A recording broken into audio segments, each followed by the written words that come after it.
네, 잠시 기도하겠습니다. 그러신 아버지 하나님, 이 귀한 날 우리가 주님의 말씀 앞에, 주님의 보좌 앞에 서게 하시니 참으로 감사합니다. 이 시간에 영원한 왕 되신 예수 그리스도 주님을 이 시간에 초청합니다. 주님 오시옵소서. 이 시간에 하늘의 문을 열어 주시옵소서. 말씀의 계시의 빛을 우리에게 부어 주시옵소서. 세상으로 향해 가는 우리의 마음이, 우리의 열정이, 우리의 뜻과 모든 정성이 오직 한 분 예수님께만 초점을 맞출 수 있도록 역사하여 주시옵소서. 이 땅에 다시 오시는 예수 그리스도, 다시 오시는 하나님의 길을 예비할 수 있는 종들이 이 세미나를 통해서, 말씀을 통해서 거룩한 주님의 신부로, 강력한 하나님의 군대로 일어날 수 있도록 역사하여 주시옵소서. 역사하여 주시옵소서. 성령의 기름 부으심을 이 시간에 가득히 이 성전에 부어 주시옵소서. 말씀이 성육신 되어 오신 주님, 말씀을 풀어 주옵시고 진리의 빛을 비추어 주옵시고, 그래서 여기 있는 하나님의 종들이 말씀으로 영혼들을 죽기로 인도할 수 있는 마지막 때의 사역을 감당할 수 있도록 하나님 은혜 위에 은혜를 부어 주시옵소서. 그리고 하신 예수님의 이름으로 감사하며 기도드리옵나이다. 아멘. 그 프린트물을 제가 나눠드렸는데요. 한번 보시죠. 오늘의 일정. 조금은 이제 변동은 있겠지만 여하튼 이 포맷으로 일단은 가도록 하겠습니다. 제가 처음에는 그 요한계시록 해석의 기본 원리를 또 여러분들한테 좀 설명을 드리도록 하겠습니다. 그리고 오늘 세미나는 요한계시록의 구조론에 초점이 맞춰질 것입니다. 요한계시록을 어떻게 읽을 것인가, 전체 요한계시록의 흐름과 문맥과 구조를 알 수 있는 영적인 눈이 띄어질 수 있도록 제가 인도할 거고요. 그 다음에 요한계시록의 각 장별의 핵심 내용들을 훑고서 전체를 한번 살펴볼 것입니다. 사실 오전 2시간 그리고 오후 한 3시간, 5시간이 여러분들한테는 굉장히 긴 시간일지는 모르는데 저한테는 굉장히 짧은 시간입니다. 왜냐하면 그만큼 요한계시록이 방대해요. 굉장히 방대합니다. 저는 요한계시록 하나만 끝나는 게 아니라 창세기부터 성경 모든 성경이 요한계시록 안에 다 들어가 있기 때문에 얼마나 방대하겠어요. 그리고 요한계시록처럼 신학적 논쟁이 치열한 데가 없고 요한계시록에 대한 해석들이 수백 가지가 넘습니다. 이게 얼마나 참 방대하겠어요. 근데 이제 제가 오늘의 그 세미나 주제에 포커스를 맞추면서 진행하려고 이제 그렇게 합니다. 그래서 오전 시간에는 해석의 기본 원리, 그 다음에 전체 구조론을 하면서 장별 핵심 내용 들어갈 수 있으면 들어가고요. 그 다음에 식사하고 오후에 장별 핵심 내용과 그 다음에 요한계시록의 핵심적인 신학과 영성을 담고 있는 계시록 11장을 조금 다룰 것입니다. 요한계시록 11장도 이 하나만 하더라도 2박 3일 세미나가 가능할 정도로 굉장히 방대해요. 그렇지만 여하튼 시간이 허락하는 대로 이 계시록 11장을 또 집중적으로 한번 살펴보려고 하고요. 그 다음에 일단 4시까지는 이제 끝내고, 그 다음에 4시부터 5시까지는 질문 및 답변을 하는 시간을 좀 갖도록 하겠습니다. 제가 강의 도중에 질문을 안 받는 이유가 있습니다. 2가지인데요. 첫 번째는 뭐냐면 요한계시록 내용이 워낙 방대하기 때문에 한 가지 질문에 대해서 답변하려면 오늘의 세미나 주제가 아닌 다른 세미나 주제로 들어가게 되기 때문에 일단은 좀 강의의 흐름을 끊어놓기 때문에 제가 이제 그렇고요. 2번째는 강의를 적어도 전체를 듣게 되면 마음에 의문나는 사항들이 굉장히 많이 해소가 되기 때문에 그렇습니다. 그래서 질문 및 답변은 4시부터 5시, 1시간 동안 같이 나누는 그런 방향으로 하도록 하겠습니다.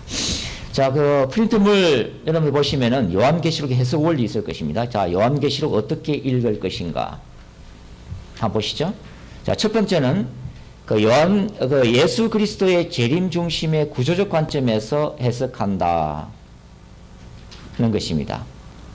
자, 왜 그 요한계시록의 구조가 중요하냐 하면요, 이 구조 분석은 요한계시록을 보는 그 설계 도면과 같습니다. 설계 도면을 열정을 다해서 잘 만들 수밖에 없는 것은 설계 도면에 따라서 건물이 지어지기 때문이에요. 만일 설계 도면이 잘못되면 기형적인 건물이 탄생하게 됩니다. 왜 요한계시록의 해석들이 수백 가지, 수천 가지, 또 이단들의 해석이 나오냐면 이 요한계시록의 가장 기본적인 구조의 틀을 모르기 때문이에요. 그러니까 자의적인 해석을 하게 돼요. 그래서 많은 잘못된 해석들과 이단들의 해석들이 나오게 되는 거죠. 그래서 가장 기본적인 것은 뭐냐면 요한계시록이 어떤 구조로 만들어져 있는가, 이것을 머릿속에 넣게 되면 그 구조의 틀 안에서 내용들이 자연스럽게 정리가 되어지고요. 그러면 본문을 해석할 때에 우리 목사님들이나 또 큐티한 성도님들이 다양하게 적용을 할 수는 있지만, 그렇게 이 구속사적인 큰 틀을 벗어나서 주님이 원하지 않는 잘못된 해석의 길로 빠져드는 것을 방지하게 된다는 것입니다. 그래서 이 구조라고 하는 것이 굉장히 중요해요. 그리고 여러분들 기억하게 될 것이 뭐냐면, 요한계시록은 세대주의 종말론이나 이단들이 해석하는 것처럼 시간순이 아닙니다. 즉 무슨 얘기냐면, 요한계시록 1장 다음에 2장이고 2장 다음에 3장이고 7장 다음에 8장이 사건이 발생했고 9장 다음에는 10장의 사건이 발생했고 하는 순이 절대 아니라는 거예요. 이런 식으로 해석하게 되면 제가 나중에 좀 말씀을 자세히 드리겠지만 굉장히 왜곡된 기형적인 건물을 낳게 됩니다. 이 요한계시록은요, 반복적인 구조로 되어 있습니다. 요한계시록에 나오는 환상들은요, 시간순이 아니라 반복적인 환상으로 구성되어 있고요. 그 다음에 정강법적 구조로 되어 있습니다. 이걸 좀 이해를 하셔야 되고요. 제가 이제 한 가지 예를 조금 들게요. 자, 예를 들면 계시록 6장에 뭐가 나오냐면 첫째인, 둘째인, 셋째인, 넷째인, 다섯째인, 여섯째인까지 나와요. 계시록 6장이에요. 그리고서 7장에 넘어가면 14만 4천이 나옵니다. 그리고 8장 가면 8장 1절에 보면 일곱째 인을 주님이 떼시는 거예요. 자, 그러면 여섯째 인과 일곱째 인이 시간순이라면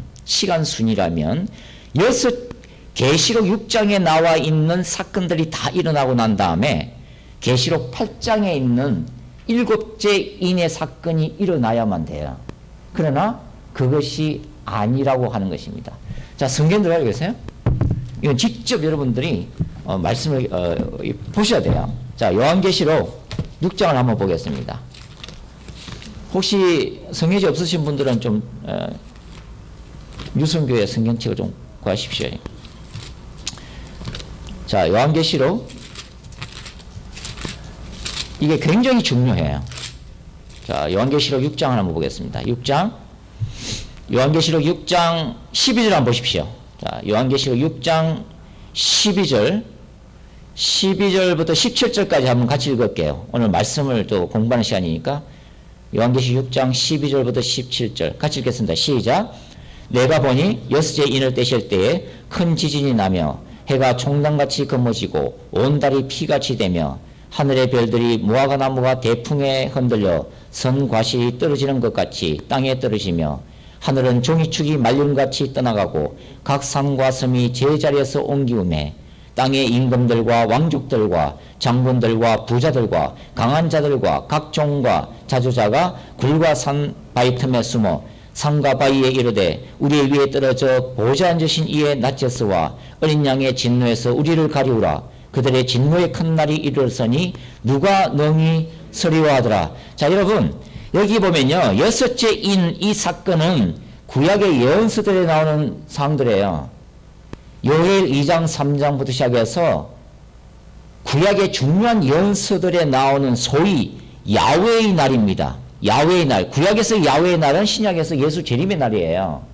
그래서 여섯째 인은 마지막 때 주님이 재림할 때 우주적인 대변혁, 하늘과 땅에 어떤 징조들이 일어날 것이라는 것을 예언한 말씀이에요. 이것은 예언서들을 찾으면 명백하게 드러납니다. 해가 어두워져요. 달이 핏빛으로 변해요. 이것은 구약의 예언서들에 나오는 야훼의 두려운 날이에요. 그렇기 때문에 이 여섯째 인은 예수 재림의 날이에요. 예수 재림할 때에 바로 하늘에 이런 징조들이 일어난다는 것입니다. 자, 그런데, 자, 8장을 가보세요. 자, 8장 1절. 자, 같이 읽겠습니다. 시작. 일곱째 인을 떼실 때에 하늘에 반시 동안쯤 고요하더니, 그 다음에 6절, 일곱 나팔 가진 일곱 천사가 나팔 불기를 예비하더라. 자, 일곱째 인이 뗄 때 일곱 개의 나팔 재앙이 쏟아져요. 예? 여러분 보시면, 만일 일곱째 인이 아까 우리가 읽은 여섯째 인 뒤에 시간 순으로 오면 이 8장은 뭐가 기록되어 있냐면 예수님이 재림 이후의 사건이 기록되어야 돼요. 예를 들면 천년왕국, 그것도 제가 나중에 말씀드릴게요. 천년왕국 해석에 대해서 천년왕국이나 아니면 최소한 새하늘과 새 땅에 대한 환상이 보여야 돼요. 그런데 오늘 보면 그게 아니라는 것입니다. 그게 무슨 말입니까? 시간순이 아니에요. 요한계시록의 환상은 시간순이 아닙니다. 왜 요한계시록의 해석들이 그렇게 잘못 해석되고 있느냐는 거예요. 이것이 여섯째 인 사건이 다 끝난 다음에 바로 일곱째 인이 사건이 생긴다고 생각하니까 자연히 여기 틀 속에 맞춰야 되니까 해석이 왜곡될 수밖에 없다라고 하는 거죠. 시간순이 아니에요. 환상들은 논리적인 순위입니다. 요한계시록의 환상들은요, 시간순이 아니고 논리적으로 주님이 그 환상을 보여주시는 거예요. 제가 나중에 말씀을 다시 드릴 거예요. 자, 그래서 구조라고 하는 것이 굉장히 중요해요. 요한계시록의 구조를 읽는 눈을 가진다는 것이 굉장히 중요합니다. 한국의 기억주의적인 신학자들, 요즘 이표창 교수님 같은 분들은 이 요한계시록을 크게 두 가지로 봐요. 1장부터 11장, 그 다음에 12장부터 22장.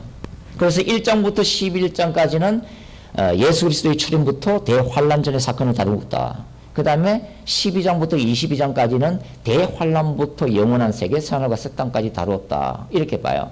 그래서 1장부터 3장까지를 교회, 4장부터 16장까지를 세상, 17장부터 18장 바벨론, 19장부터 22장 새 예루살렘, 이렇게 보는 거예요.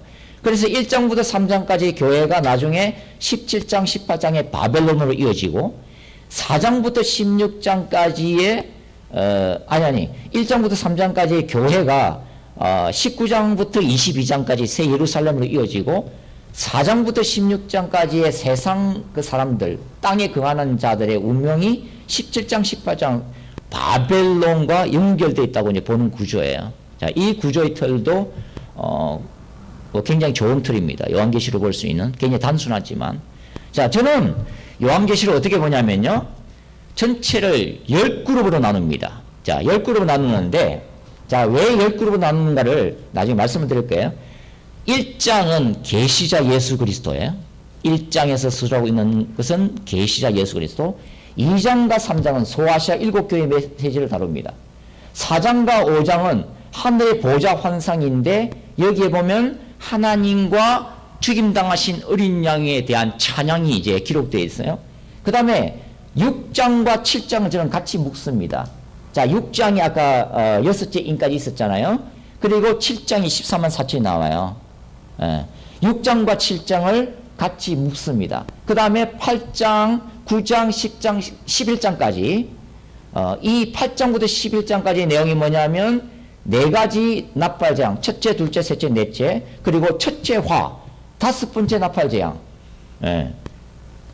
그 다음에 이제 둘째 화, 여섯 번째 나팔재앙, 요 내용을 담고 있는 장들이에요. 그리고 12장부터 14장까지 교회의 영적 전쟁과 짐승에 대해서 환상을 보여주고 있고 15장부터 18장까지가 소위 마지막 재앙 7개의 나팔 대접 재앙이 쏟아지는 셋째 화에 대해서 15장부터 18장까지를 기록을 해놓고 있습니다. 그 다음에 19장에 예수 그리스도의 재림장, 20장이 천년왕국과 최후의 심판, 21장부터 22장까지가 새하늘과 새 땅, 이렇게 10가지의 국면으로 저는 요한계시록을 분석합니다.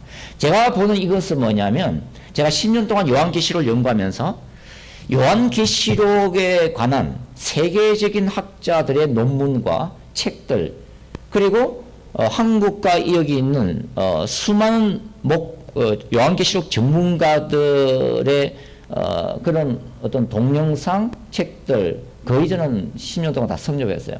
그 모든 것들을 다 비교 분석하면서 제 나름으로 하나님께서 가장 요한계시록을 보는 가장 성경적이고 가장 바람직한 그 해석 방법을 저한테도 독창적으로 주셨어요. 그런데 이것은 요한계시록 전문가들 사이에서 복음주의라고 공유할 수 있는 해석 방법입니다. 저는 이만희처럼 요한계시록 유일하게 해석할 수 있는 그런 사람 아니에요. 소위 이긴 자가 요한계시록을 유일하게 해석할 수 있는 요한계시록의 실상 논리를 내세우는 신천지의 그런 건 아니에요.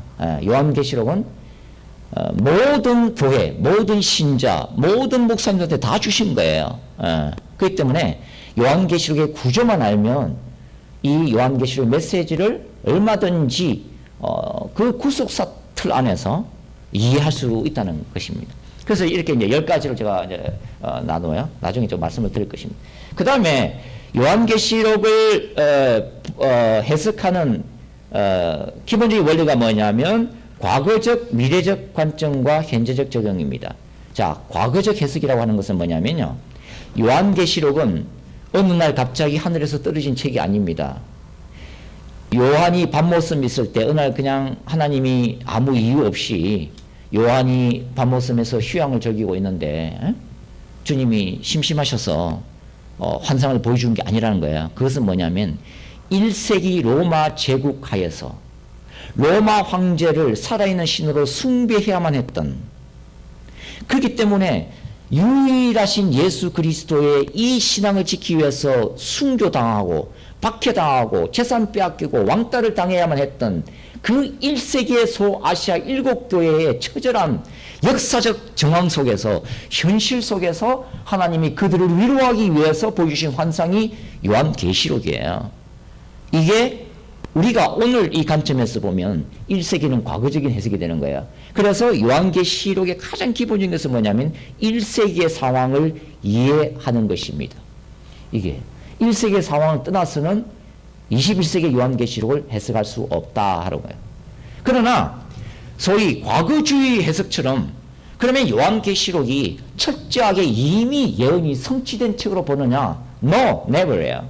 왜냐하면 요한계시록은 아직도 성취되지 않은 예수 사건, 예수 재림을 포함한 새하늘과 새 땅을 포함하고 있는 미래적인 예언이 동시에 이 속에는 들어와 있다 하는 거예요. 두 가지를 다 이제 이해해야 된다는 거죠. 그 다음에 소위 종말을 미래에 일어날 사건으로만 알고 오늘의 우리의 현실과는 분리시켜 생각하는 분들이 있어요. 그래서 이분들은 예수 재림의 날을 기다리면서 산속에 들어간다든지 세상을 떠나 그 공동체, 영성 공동체를 만들어서 생활하는 분들이 있잖아요. 제가 그분들을 비판하는 것이 아닙니다. 라브리 같은 굉장히 좋은 영향을 미친 공동체도 많아요. 그러나 성경이 우리한테 얘기하는 것은요, 세상 속에서의 빛과 소금이지 세상을 떠난 빛과 소금이 아니라는 거예요. 즉 오늘의 이 썩어져가는 세상, 죄악된 세상 한복판에서 그 세상 사람들의 그 아픔과 죽어가는 영혼들을 가슴에 품고 빛된 역할을 하면서 다시 오실 하나님의 길을 예비하는 것이 종말론적 교회 공동체의 사명이에요. 마지막 때의 신자들과 마지막 때에 목회하는 종들이 반드시 깨달아야 될 그 관점이라고 하는 거죠. 이것이 바로 현재적 적용이에요. 요한계시록의 미래적 이 말씀이, 그러면 내가 오늘 내 삶, 렌트비 때문에 또 자녀 문제 때문에 여러 가지 인간관계 때문에 고민하는 나에게 주님이 다시 오신다는 미래적 이 예언의 말씀이 어떻게 나에게 적용될 수 있는가? 내가 어떻게 예수 그리스도의 길을 예비하면서 그분의 재림을 준비하는 삶을 살 수 있을 것인가? 그게 현재적 적용이라는 거예요. 그래서 이 적용이 빠지면 이 말씀이 우리 삶 속에 들어올 수가 없고 말씀이 능력이 될 수가 없다는 거예요. 예. 그 다음에 제가 이제 그 말씀드릴 게 뭐냐면 요한계시록의 기본적인 성격을 이해하는 것입니다. 그것이 두 가지 성격이에요. 첫 번째는 뭐냐면 묵시문학적 성격이고요. 두 번째는 예언서적인 성격입니다. 묵시문학적 성격은 상징을 굉장히 중요시 여겨요. 예. 묵시문학은 제가 긴 얘기를 하지 않겠지만 뭐 신학적 강의 시간이 아니니까 바벨론 포로 된 시점부터 시작해서 묵시문학이 탄생했습니다. 그리고 특별히 주전 167년 마카비 형제 그 항쟁 사건 이후부터 AD 70년 예루살렘 성전이 멸망하기까지 묵시문학이 쏟아져 나왔어요. 그래서 우리는 외경이라고 부르기도 하고 위경이라고도 부르고, 예? 수많은 묵시문학들이 쏟아져 나왔습니다. 묵시문학이라는 것은 뭐냐면 이 절망적인 현실 가운데 미래적 비전을 보는 것입니다. 그래서 지금은 악이 이 세상을 지배하고 있지만 언젠가는 메시아 왕국이 도래하면 영원한 기쁨을 누릴 수 있는 그 마지막 때가 온다는 거예요. 그게 이제 묵시 문학이에요. 이 다니엘서 같은 것이 대표적인 묵시 문학이죠. 요한계시록은 묵시 문학적인 성격을 가지고 있습니다. 그래서 굉장히 상징이 많이 사용되었습니다. 상징이 많이 사용됐다는 것은 뭐냐면 이 상징을 이해하는 교회 공동체는 이해할 수 있지만 이 상징을 알지 못하는 로마 제국의 사람들은 이해를 못해요. 그래서 이 상징을 이해하는 교회 공동체에서만 이 메시지가 전해지도록 의도한 것이 묵시문학입니다. 그런데 예언서가 바로 그 묵시문학적 성격을 가지고 있기 때문에 이 요한계시록 읽으면 그렇게 힘든 것입니다. 왜냐하면 너무 많은 상징이 나오기 때문에 그래요. 또한 동시에 이 요한계시록은 실제적으로 성취될 예언서이기도 합니다. 그래서 묵시문학은 상징성이고요. 예언서적인 성격은 문자주의예요.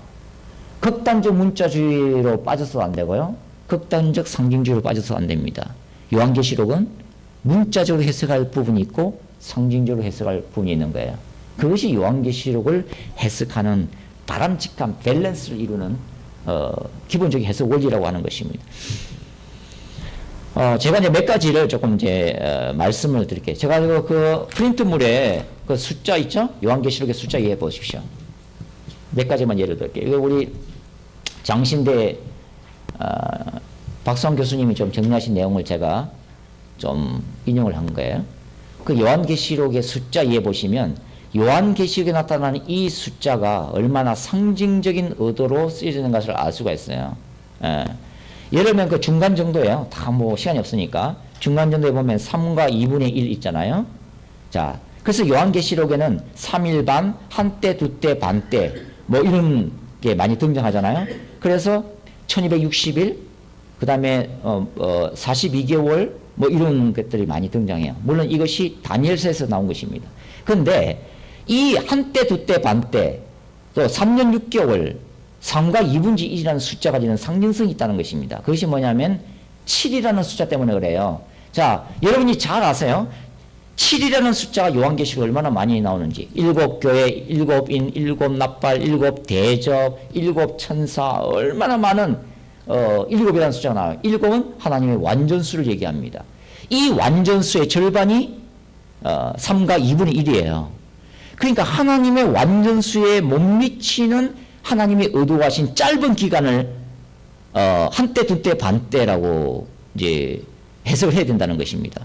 이것을 극단적 문자주의, 세대주의 종말론적으로 가면 말 그대로 적그리스도가 딱 3년 6개월만 통치를 해야 돼요. 3년 7개월 통치해서도 안 되고 3년 5개월을 통치해서도 안 돼요. 왜? 문자적으로 해석하니까 딱 정확하게 3년 6개월로 해야 돼요. 제가 왜 이 요한계시록에서 문자주의 해석에 굉장히 제가 경고를 보내냐면 다니엘서부터 요한계시록까지 문자적으로 해석하게 되면 필연적으로 뭐하고 연결되면 시한부 종말론하고 연결됩니다. 시한부 종말론은 모든 예수님의 재림 날짜까지 다 계산을 해내요. 예. 제가 오늘 그거를 다루지는 않을 것입니다. 다음에 기회가 있으면 다니엘서 71회의 비밀과 세대주의 종말론을 해석할 때 이 모든 것들을 적나라하게 이제 얘기할 수 있지만 오늘은 그건 아니에요. 오늘 시간은 여하튼 제가 당부드리는 것은 뭐냐면 계시록에 나오는 숫자를 문자로 풀면은 위험하다는 거예요. 그리고 요한계시록에 보면은 4라고 하는 숫자가 나오는데 이게 땅의 숫자입니다. 땅의 숫자. 그래서 내 생물, 땅의 내 모퉁이, 땅의 사방의 바람, 내 천사, 내 뿔 이런 용어들이 막 나오잖아요. 근데 이 4라고 하는 것이 뭐냐면 동서남북 열방을 얘기하고요. 7이라고 하는 천상의 수, 하나님의 수에 비하면 이 땅의 숫자예요. 땅에 있는 모든 것들을 일컬을 때 동서남북 사방 4라는 숫자로 표시를 한 것입니다. 무슨 아시겠죠? 그 다음에 6이라는 숫자요. 대표적인 게 666이잖아요. 이 666 짐승의 표 때문에 난리지만 이거는 또 따로 이제 시간을 내서 이제 해야 될 부분이에요. 요한계시록에 나오는 이 짐승의 수 666과 베리칩 과연 무언가 하는 것은. 근데 7이라고 하나님의 완전수에 비하면 하나가 모자라는 인간의 숫자예요. 그래서 이거는 사탄의 숫자로 그럽니다. 그래서 666을 사탄의 삼위일체, 악의 삼위일체를 상징하는 수로 이제 써였고요. 그 다음에 8이라는 숫자, 이 8이라는 숫자가 이제 등장하는데 이 8이라고 하는 숫자의 의미를 알아야 이제 계시록 17장, 18장에 나오는 굉장히 난해 구절이 해석이 됩니다. 이 8이라고 하는 것은 뭐냐면 1부터 7까지 하나님의 수인 동시에 한 사이클이 끝나는 숫자예요. 근데 8이 되면 1부터 7까지 끝나고 8이 새롭게 시작되는 숫자입니다. 그래서 새로운 세계, 새로운 인물 등장, 새로운 어떤 시기로 도래할 때 8을 씁니다. 8을 써요. 그걸 이해를 이제 하셔야 된다는 것입니다. 이 정도만 이제 얘기를 말씀드리고, 제가 이 이제 그 상징과 이 문자에 대해서 이제 그 몇 가지 이제 좀 말씀을 드리면 예를 들었어요. 자, 계시록 한번 찾아보죠. 자, 계시록 2장을 한번 보십시오. 계시록 2장. 계시록 2장. 서문화 교회 보내는 편지 중에 한 구절이에요. 자, 10절 한번 보십시오. 10절. 자, 10절 같이 한번 읽겠습니다. 시작. 내가 장차 받을 고난을 두려워 말라. 볼지어다 마귀가 장차 너희 가운데서 몇 사람을 오게 던져 시험을 받게 하리니 너희가 10일 동안 환난을 받으리라. 내가 죽도록 충성하라. 그리하면 내가 생명이 멸류관을 내게 주리라. 여기에 며칠 동안 환난을 받아요? 10일 동안 받습니다. 자, 여러분에게 묻겠습니다. 1세기 소아시아 지역에 실제로 존재했었던 서문화 교회가 박해를 받을 때 딱 10일만 받았을까요? 오늘부터 시작해가지고 딱 10일, 딱 10일. 10일 동안에 박해 10일 동안 딱 받고 멈췄을까요? 아니라고 하는 거예요. 서문화 교회는 몇 년 동안 박해를 받았습니다. 그러면 왜 여기에 10이라는 숫자가 나오냐, 왜? 10이라고 하는 숫자는 12라는 숫자와 마찬가지로 12 12지파를 나타내는 12 12사도 12와 마찬가지로 하나님이 보시기에는 충분한 숫자예요. 10. 지금 무슨 얘기냐면 문자 그대로 딱 10일만 서문화 교회가 핍박받다가 딱 11일째 핍박을 안 받는 게 아니라 하나님이 예정하신 일정한 수 10일이라는 12 상징하고 있는 상징적인 기간이 끝나면 박해가 멈출 것이라는 의미예요. 문자적으로 요한계시록을 해석하면 굉장히 이상한 일이 많이 생긴다고 하는 것입니다. 그 다음에 이제 요한계시록을 보면요, 그 바다가 나오잖아요. 예를 들어서 이제 계시록 13장에 보면은 그 바다에서 나오는 짐승, 첫째 짐승, 저 그리스도예요. 자, 이 바다는 상징적인 의미로 해석해야 합니다. 이게 어디서 나왔냐면 다니엘서에서 나왔잖아요. 다니엘서 7장에 나와요. 네 짐승이 바다에서 나오죠. 아까 얘기했잖아요. 왜 네 짐승이에요? 세상을 나타내는 숫자가 4라고 그랬잖아요. 그렇기 때문에 바다에서 네 생물이 나온다는 것은 세상에서 일어날 제국들을 의미하는 거예요. 그래서 대표적으로 네 제국이 언급되잖아요. 그죠? 네 제국이 사자로 상징되는 바벨론 제국, 예? 곰, 페르시아 제국, 표범, 헬라 제국. 그 다음에 이 짐승들보다 더욱더 흉악한 짐승 한 마리. 예. 그 로마 제국으로 알고 있지만 다니엘서는 로마 제국이 아니고요. 셀루쿠스 왕조로 봐야 됩니다. 그러나 요한계시록에서는 로마 제국이에요. 네 번째 짐승이. 여하튼 이 짐승들이 바다에서 나오는데 이 바다라는 것은 어디서 나오냐면 출애굽기 15장에서 나와요. 홍해가 날 때 바다가 나오죠. 예. 근데 이 바다를 시편 기자는 뭐라고 했냐면 바다에 있는 영 리오 야단을 하나님이 벌하시리라. 시편 기자들은 이 출애굽 사건을 바다에 있는 홍해가 갈라지는 사건을 바다에 있는 용 리오 야단을 하나님이 무찌르신 사건으로 이해합니다. 그게 시편 기자들의 고백이에요. 그래서 바다는 어둠의 건설을 얘기하는 거예요. 계시록 13장에서 나오는 바다는 어둠의 건설이에요. 그런데 나팔장이 쏟아지는 그 바다는 그럼 영적인 의미로 해석해야 되느냐? No! 이것은 문자적인 거예요. 눈에 보이는 풀, 바다, 하늘, 해, 이거는 말 그대로 문자적인 해와 별과 바다, 진짜 바다예요. 예. 그래서 제가 말씀드리잖아요. 아무거나 문자적으로 해석해도 안 되고 아무거나 영적인 것을 해석해도 안 된다. 예. 신천지는 이걸 어떻게 해서요? 7개의 나팔 재앙 중에서 예를 들면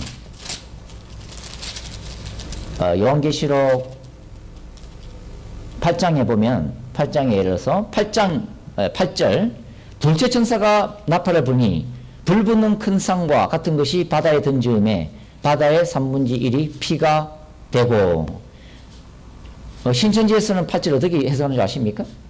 이것이 불 붙는 큰 상 같은 것이 바다에 던지는 심판을 하나님의 진리, 특별히 요한계시록의 진리를 모르는 기성교회들이 하나님의 심판을 받아서 바다에 던지운대요. 그렇게 해석하는 거예요. 철저한 비유풀이죠. 상징적 해석이에요. 그러나 그게 아니라고 한다는 거예요. 아니라고 하는 거죠. 예. 이처럼 이제 문자적인 해석과 상징적인 해석을 잘 분별해서 해석을 해야 된다 하는 것입니다. 자, 그 다음에요.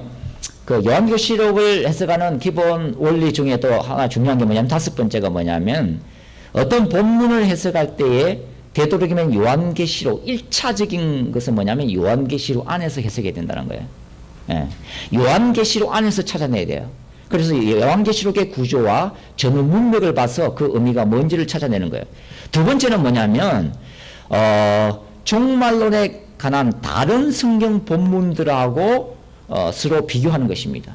유사성, 대조를 비교하는 거예요. 그래서 그 본문의 의미를 찾아 들어가는 거죠. 이것을 갖다가 이제 다른 본문과의 이제 커뮤니케이션이 필요하다는 것입니다.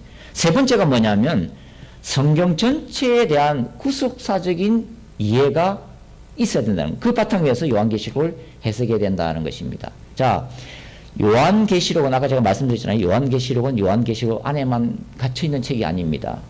요한계시록은 성경 전체에 대한 이해가 있어야 요한계시록을 올바르게 해석할 수가 있다고 하는 거죠. 예. 그 다음에 이제 6번째가 뭐냐면 원근 통시법적 예언 기법이에요. 원근 통시법적 예언 기법입니다. 이게 뭐냐면요. 예언자들이 이 예언을 볼 때에 자 보십시오. 구약의 예언가들 어떻게 예언을 보냐면요. 자 이사야서도 그렇고 딱 처음에 볼 때는 바벨론 군대의 침공에 대해서 이스라엘이 남유다 멸망하는 걸 보는 거예요. 예? 그 다음에 뭘 보냐면 이 바벨론의 멸망을 보면서 그 다음에 예수님의 초림을 보고 있는 거예요. 예수님의 초림을 보면서 동시에 재림을 보는 거예요.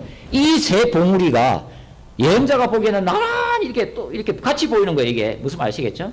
그래서 임박한 바벨론 군대에 의한 멸망을 갖다가 선지자들이 굉장히 외치잖아요. 그죠? 임박한 멸망을 그 사건을 하나님 주신 말씀에서 보는 거예요. 보면서 이 바벨론 포로 생활 이후에 오는 희망, 메시아 왕국의 도래를 동시에 보고 있는 거예요. 근데 그 초림 뒤에 또 뭐가 있냐면 새하늘과 새 땅까지 보이는 거예요. 이게 그 이사야의 관점에 이게. 네? 그러니까 예언서의 한 구절이 초림과 재림을 동시에 해석할 수 있는 구절들이 그렇게 많은 거예요. 이것을 선지자의 눈이라고 그럽니다. 이걸 원근 통시법적 해석이라고 그러는 거예요. 이제 이게 대한 이해가 요한계시록을 볼 때도 필요하다 하는 거예요. 이제 이런 것들이 다 이제 요한계시록 해석할 때 필요한 것입니다.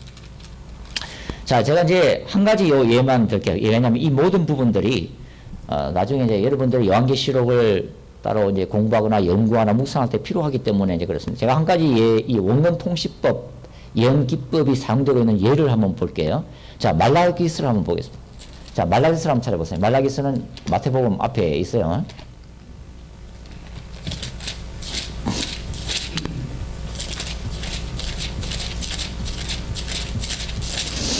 자, 말라기서 3장 1절과 2절 한번 보겠습니다. 자, 말라기 3장 1절과 2절 같이 한번 읽을게요. 시작. 만군의 여호와가 이르노라. 보라, 내가 내 사자를 보내리니 그가 내 앞에서 길을 예비할 것이요 또 너희의 구하는 바 주가 호련히 그 전에 임하리니 사모함과 언약의 사자가 임할 것이라. 그의 임하는 날을 누가 능히 당하며 그의 나타나는 때에 누가 능히 서리요. 그는 금을 연단하는 자의 불과 표백하는 자의 재물 같은 것이라. 자, 1절 한번 보세요. 1절 보시면 보라, 내가 내 사자를 보내리니 그가 내 앞에서 길을 예비할 것이요 광야에서 외치는 자의 세례요한의 도래를 얘기하는 거예요. 이 말라기서 예언이. 그리고 그 뒤에 나오는 또 너희의 구하는 바 주가 호련히 그 전에 임하리니 누구예요? 예수 그리스도의 초림이에요. 그래서 예수님이 예루살렘 성전에 임할 것이다. 예루살렘 성전을 찾아가서 장사치들을 그 탁상을 엎으시며 쫓아내시는 그 예언이에요. 그래서 3장 1절에는 바로 세례요한, 주님의 길을 예비하는 광야에서 외치는 자의 소리, 세례요한에 대한 예언과 예루살렘 성전을 방문하실 예수 그리스도에 대한 예언이 1절 속에 다 들어있는 것입니다. 자, 이해가시죠? 자, 그 다음에 말라기 4장 보세요. 말라기 4장 보시면 먼저 4장 1절 보시면 만군의 여호와가 이르노라. 보라, 극렬한 풀무불 같은 날이 이르리니. 자, 그리고 5절과 6절. 자, 말라기 4장 5절과 6절 같이 읽겠습니다. 시작. 보라, 여호와의 크고 두려운 날이 이르기 전에 내가 선지 엘리야를 너에게 보내리니 그가 아비의 마음을 자녀에게로 돌이키게 하고 자녀들의 마음을 그들의 아비에게로 돌이키게 하리라. 돌이키지 아니하면 들을 건데 내가 와서 저주로 그 땅을 칠까 하노라 하시니라. 자, 말라기 4장 6절의 예언이 누구한테 성취돼요? 여기 이 말씀 어디 나와요? 누가복음 1장에 나오잖아요. 누가복음 1장 빨리 한번 찾아보십시오. 누가복음 1장. 누가복음 1장 세례 요한의 탄생 고지. 천사 가브리엘이 그 아버지 샤가를 찾아가서 세례 요한이 태어날 것임을 예언해 주는 장면이 누가복음 1장이에요. 자, 1장 13절 보세요. 1장 13절 천사가 일러가로되 샤가라여 무서워 말라. 너의 간구함이 들린지라. 내 아내 엘리사벳이 내게 아들 낳아주리니 그 이름을 요한이라 하라. 세례 요한 얘기하는 거예요. 그러면서 쭉 얘기하면서 17절 누가복음 1장 17절 같이 읽습니다. 시작. 제가 또 엘리야의 심령과 능력으로 주 앞에 앞서가서 아비의 마음을 자식에게 거스르는 자를 의인의 슬기에 들어오게 하고 주를 위하여 세운 백성을 예비하리라. 자, 말라기 4장 6절 그가 아비의 마음을 자녀에게로 돌이키게 하고 자녀들의 마음을 그들의 아비에게로 돌이키게 하리라. 세례 요한에 대한 예언이에요. 그런데 그 전 5절 보십시오. 5절에 뭐라 되어 있냐면 보라, 여호와의 크고 두려운 날이 이르기 전. 여호와의 크고 두려운 날이요, 구약에서 쓰이는 야훼의 날이에요. 이 여호와의 크고 두려운 날은 신약에서는 예수 재림의 날로 사용됩니다. 자, 그러면 도대체 무슨 일이 있다고 있는 게 말라기 4장이? 예? 아까 3장과 4장을 했잖아요. 3장과 4장은 초림하실 예수 그리스도에 대한 예언과 그 예수 그리스도의 길을 예비할 세례 요한의 예언이에요. 그런데 4장에 보면 이 말라기 선지자의 눈은 원건 통치법적 예언으로 보고 있는데 그것이 뭐냐면 재림까지 보이는 거예요. 여호와의 크고 두려운 날이 즉 주님의 재림의 날에 이 세례 요한이 다시 올 거라고 하는 거예요. 자, 그걸 제가 나중에 이제 오해 말씀드릴게요. 이게 원건 통치법적 예언 기법이에요. 초림의 사건을 보면서 그 초림의 사건이 동시에 재림 때도 똑같이 반복해서 일어날 것이라고 하는 것입니다. 그래서 이것이 예언서를 이해하고 요한계시록을 이해하는 데 굉장히 중요한 관점이라고 하는 것입니다. 그래서 보세요. 구약의 다니엘서에 나오는 작은 뿔이 왜 요한계시록 13장에 나오는 적그리스도가 되는지 바로 그것 때문에 그래요. 숱한 적그리스도 영들이 이 열국에 나타났습니다. 예? 다니엘서에 나오는 작은 뿔은 그 당시 주전 2세기에 있었던 안티오코스 에피파네스 4세를 얘기해요. 그게 다니엘서의 예언이에요. 근데 이 예언이 또다시 반복적으로 성취되는데 그것이 요한계시록 13장에 있는 적그리스도에게 동일하게 다시 반복적으로 성취될 거라는 거예요. 이게 원근 통치법적 예언이에요. 그래서 다니엘서를 연구하면 마지막 때에 적그리스도가 보이는 거예요.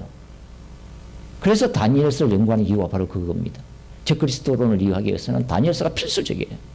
예, 그게 원근 통치법적 이해라고 하는 거죠. 자, 여기까지 이제 말씀드리고 7번과 8번 나중에 이제 그 말씀을 이제 드릴게요. 자, 그다음에 이제 요한계시 전체를 이해하기 위해서 여러분들이 보셔야 될 게 뭐냐면 그 프린트물에 나와 있는 요한계시록 7인 7납발 7 대접제한 그거 한번 보세요. 자, 간단하게 얘기하겠습니다. 간단하게. 자, 왜 이걸 복잡해. 근데 이걸 이해하면요 요한계시록 구조가 다 보여요. 왜 그러냐 하면요 요한계시록 안에는 7인 7납발 7 대접재앙에 대한 본문들이 자리 잡고 있고요. 이 본문들과 관련된 소위 삽입장들이 존재합니다. 삽입을 했다는 거예요. 그러니까 문맥하고는 관계없이 삽입이 된 거예요. 그래서 왜 요한계시록 1장부터 쭉 읽어갈 때 막 헷갈리냐 하면 이렇게 어떤 논리적인 순서로 따라서 이렇게 가다가 그 중간중간에 삽입장들이 계속 들어와요. 그러니까 여기가 어디 연결되는 거야? 얘가 어디 붙어서 이렇게 된 거지? 이 사건 뒤에 이 사건이 왜 생긴 거야? 뭐 이렇게 해가지고 혼란에 빠져버리는 거예요. 근데 요한계시록의 그 내용의 핵심은 뭐냐면 요한계시록 6장에 나오는 예수님이 첫째인, 둘째인, 셋째인, 넷째인, 다섯째인, 여섯째인을 딱 띄시는 거예요. 이건 어느 정도 시간 순이에요. 그런데 여섯째 인을까지 띄고 일곱째 인을 띄었을 때 계시록 8장 일곱째 인을 띄었을 때 7명의 나팔을 든 천사들이 쫙 나오는 거예요. 그러면서 이 7번째 인을 딱 떼니까 7명의 천사들이 나팔 가지고 나오더니 이 사람들이 하나씩 쫙 나팔을 부는 거예요. 그랬더니 이 땅에 7 나팔 재앙들이 쏟아지는 거예요. 첫째 나팔 재앙, 둘째, 셋째, 넷째, 다섯째, 여섯째, 그 다음에 몇 번째? 7째. 자, 보세요. 여기서 조심할 거. 7째 천사가 나팔을 불 때에 또다시 7명의 천사가 쫙 나와가지고 7번째 7 대접을 쫙 들고 있는 거예요. 그리고서 7번째 천사가 나팔을 부니까 7개의 대접이 쏟아지는 거예요, 땅에. 그래서 이 그림이 뭘 얘기하냐면 7번째 안에 그 모든 것이 다 포함이 되어 있다. 무슨 말이 이해가십니까? 이 부분만 여러분 이해하시면 요한계시록 다 보여요. 구조가 다 보여요. 왜 이런 구조로 만드셨는가? 여리고성 사건 때문이에요. 여리고성 사건을 말씀드리면, 자 보세요. 여리고를 하나님이 여호수아와 이스라엘로 하여금 여리고성을 돌게 하잖아요. 근데 보십시오. 잘 보세요. 첫째 날, 둘째 날, 셋째 날, 넷째 날, 다섯째 날, 여섯째 날까지는 한 바퀴만 돌아요. 한 바퀴씩만 도는데 일곱째 날에는 한꺼번에 7번을 돌아요. 그죠? 일곱째 날에는 7번을 한꺼번에 돌아요. 그 구조가 요한계시록 구조입니다. 잘 생각해 보세요. 자, 예수님이 인을 하나씩 떼요. 첫째인, 둘째인, 셋째인, 넷째인, 다섯째인, 여섯째인까지 띄었어요. 그 다음에 마지막 7째 인을 뜰 때는 7 납발이 동시에 불려지는 거야. 여리고성을 7바퀴를 한꺼번에 돌았잖아요. 그죠? 7 납발이 동시에 쫙 이렇게, 물론 인간을 보면 이제 하나씩 불겠지만, 그리고 그 7 납발의 마지막 7번째 천사가 납발을 불 때는 7 대접이 한꺼번에 쫙 쏟아지는 이 구조로 요한계시록이 만들어져 있다. 이것만 이해하시면 요한계시록을 읽으면서 이해가 다 되는 거야. 그 밑에 있는 그림도 바로 그걸 다시 설명해 준 것입니다. 자, 보세요. 자, 어린 양이 첫째인, 둘째인, 셋째인, 넷째인, 다섯째인, 여섯째인, 7째인을 딱 띌 거예요. 6인까지 띄었어요. 7째인을 딱 띄니까 그 7째 인 속에 뭐가 포함되어 있냐면 첫째 납발과 7째 납발 재앙들이 다 포함되어 있는 거예요. 그리고 마지막 7번째 납발을 천사가 부니까 그 안에 7 대접이 또 다 포함되어 있는 거예요. 이런 구조로 요한계시록이 형성되어 있다 하는 거예요. 무슨 말인지 아시겠죠? 그래서 이 첫째인부터 6째인까지는 어디에 기록되어 있어요? 계시록 6장. 그 다음에 7번째 인을 떼는 것은 계시록 8장. 그 다음에 첫째 납발부터 4번째 납발까지 재앙은 계시록 8장에 기록되어 있죠. 그 다음에 6번째하고 7번째, 아니 5번째하고 6번째가 9장에 기록되어 있어요. 계시록 9장. 그 다음에 7번째 납발, 즉 7 대접이 포함된 것이 계시록 16장. 그게 나와 있다는 거죠. 그래서 이 구조를 여러분들이 이해하면 요한계시록이 헷갈리지가 않나요?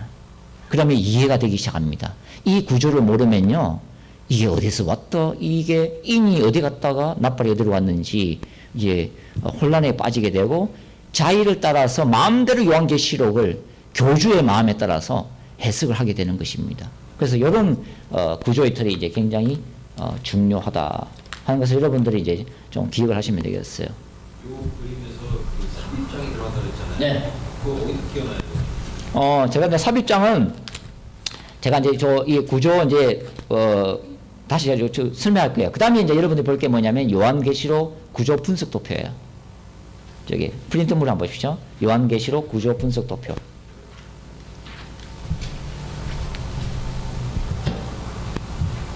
지금까지 설명드린 걸 조금 더 이제 들어가서 이제 구조 분석 도표로, 제가 이걸 처음부터 하면요 이해가 안 돼요.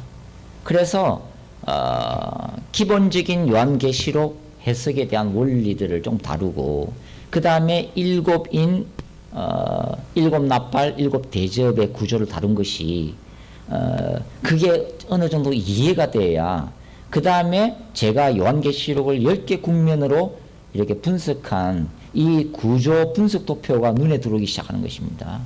그래서 이제 그걸 잠깐 말씀을 이제 드린 거예요. 자, 지금 이제 우리 김영 목사님이 이제 질문한 부분들 이제 그걸 잠깐 제가 좀 설명하려면 요 구조 분석 들어가기 전에 잘 한번 보십시오. 제가 삽입장이라는 게 뭐냐면 계시록 6장에 예수님이 인을 띄시잖아요. 첫째인, 둘째인, 셋째인, 넷째인, 다섯째인, 여섯째인이 재림의 때에 일어날 우주적인 대변혁, 하늘과 땅에 일어날 징조라고 말씀을 드렸잖아요. 그것이 끝나고 바로 계시록 8장으로 넘어가야 돼요. 원래는 무슨 말 아시겠죠? 계시록 6장 6째 인까지 띄잖아요. 근데 7째 인을 띈 거는 계시록 7장이 아니고 8장이잖아요. 근데 엉뚱한 7장이 들어와 있잖아요. 7장을 삽입장이라고 부릅니다. 그래서 엉뚱한 게 들어왔기 때문에. 그 다음에 계시록 9장까지 하면